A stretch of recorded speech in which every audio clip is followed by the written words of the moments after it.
Our industry is about to be born, all right? We can occupy this industry from the get-go. We have any Occupy supporters here? Sure. Yes, good people. Well, let's do that with our industry from the get-go. 1 acre, 1 million grams, all right? That's our future. That's it. You know, the working middle class was born here in Michigan, and it's floundering throughout the country. We have a solution, and not only can we revitalize the working middle class in America, we're not going to be producing things that kill us. We're going to be producing medicine. Oh, yeah. People ask me, how did you come up with the blueberry? Oh, how did you do that? In my book, I said it's to satisfy my own head. But really, what it's all about is the healing. The blueberry was the one that helped me heal. That's what this plant is all about, is the healing. And that's it, man. And I first smoked marijuana when I was a freshman at Georgetown Law School 48 years ago in 1965. I'm a regular smoker ever since. There's nothing wrong with the responsible use of marijuana, and it's none of the government's business whether I smoke or why I smoke.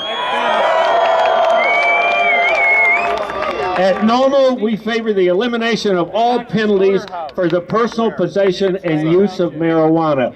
Period. No fines, no arrests, no records. It's none of their goddamn business.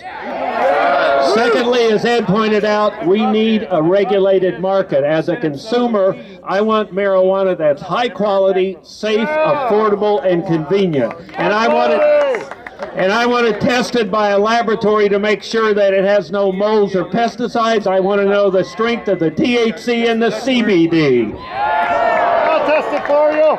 Those of us who smoke marijuana need to get up, stand up, light up, and let the country know how we feel. First, let's be honest. Food tastes better with marijuana. Music sounds better with marijuana. Sex feels better with marijuana. But it's more than that.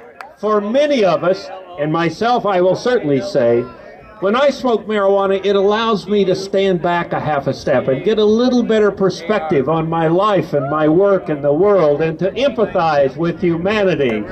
Marijuana smoking in the right situation can be a very enriching experience, and we need to develop the courage to say that.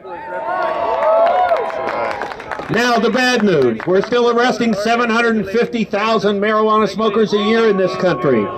There are more marijuana arrests than all violent criminal arrests altogether. There have been more than 20 million Americans arrested on marijuana charges just since 1965.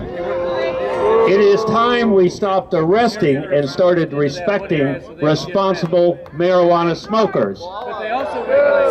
Now, the good news. When we started NORML in 1970, Gallup poll had just done their first survey. Only 12% of the American public favored legalizing marijuana.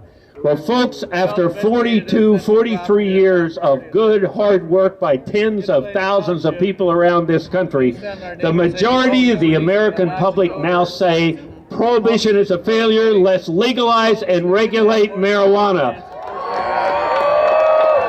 We have won the hearts and minds of a majority of the American public. And it's important to remember, smokers only comprise about 13 or 14% of the public. So for us to win these issues, we have to present a program that is also appealing to the non-smokers. And we are successfully doing that. And the way you do that, I don't care if every American smokes or not. If they don't, there's just more weed for me, frankly, so it's all right.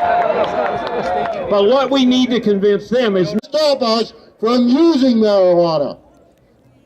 And this is what it's about, folks. You can't just depend on the state legislature. I know that there are some really earnest people in the legislature, but the legislature has to be pushed.